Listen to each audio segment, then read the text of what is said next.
Deep in the forests of the Czech Republic, where the mists cling to the trees and silence feels heavier than stone, stands a fortress unlike any other, Houska Castle.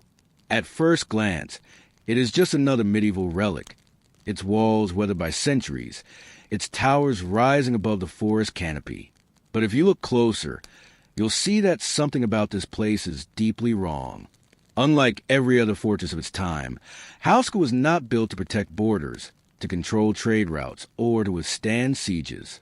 It was built in the middle of nowhere, no towns nearby, no rivers, no roads worth defending. And yet, the builders spared no effort. Why? Because the people believed that beneath this lonely hill yawned a hole, not just a cave, not just an opening in the earth, but a gateway, a pit that led straight into hell itself.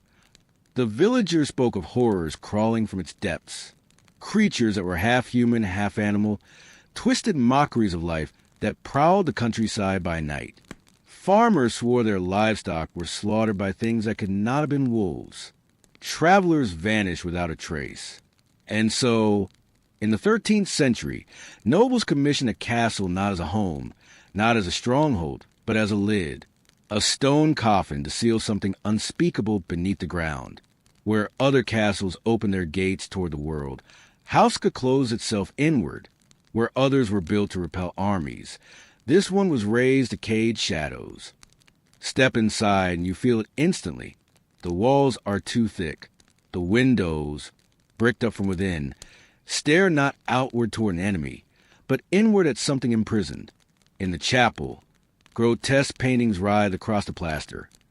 Creatures with animal heads, women battling demonic beasts, scenes that have no parallel in Christian art of the era. It is as if the artists themselves were haunted by visions they could not name. And beneath it all lies the heart of the legend, the pit, now sealed beneath layers of stone. But once, an open wound in the earth that terrified an entire region into building one of the strangest fortresses in Europe. The story of Houska takes a darker turn with an experiment so disturbing it is echoed through the centuries. To test the depth of the pit, the nobles devised a plan. They promised freedom to a condemned prisoner. If he agreed to a single task, he would be lowered into the abyss, into the hole the villagers believed led straight to hell. The man, desperate to escape execution, accepted.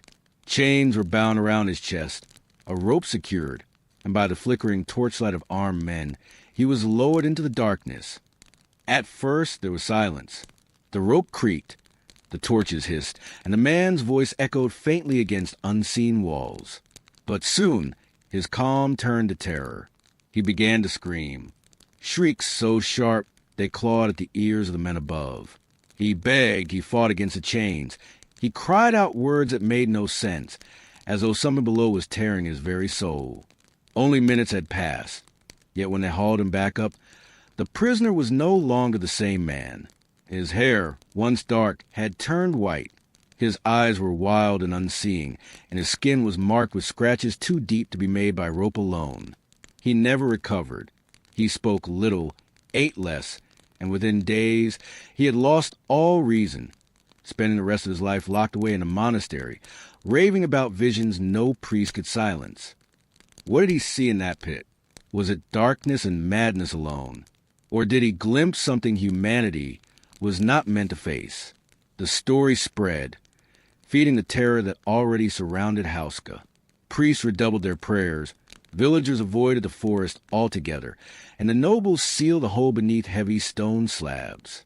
But the fear remained, the whispers continued, and the legend of a gateway to hell only grew stronger. If we examine Houska through the eyes of a historian, its construction makes no sense. Medieval castles were machines of power. They were placed along trade routes, on borders, at river crossings, strategic points where stone walls could command and control. But Houska stands in isolation, far from any meaningful road or settlement. It was not meant to intimidate an enemy, nor to collect taxes, nor even to house a family in comfort. In fact, it lacks the very basics of survival. There is no natural water source, no kitchen, no fortifications that make sense against outside attack. What it does have are walls that seem designed to hold something within.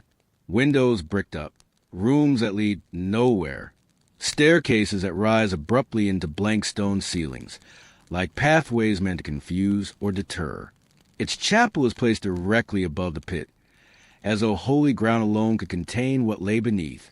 And on those walls, paintings that seem to defy explanation, women wielding weapons against grotesque beasts, hybrid figures that appear neither human nor animal, angels that do not resemble Christian art, but something far more primal, far more alien. These are not the images of victory or glory found in other castles. These are warnings. Local tales only deepen the mystery. Travelers who strayed too near claimed to hear screams from the earth itself. Winged creatures, black as night, were said to swoop through the forest. Farmers swore their animals were mutilated by something with claws far larger than a wolf, and the people whispered that when the wind howled through the trees, it was the pit itself breathing. To this day, the architecture of Houska does not tell the story of a home. It tells the story of a prison, a place not built for men, but against something else.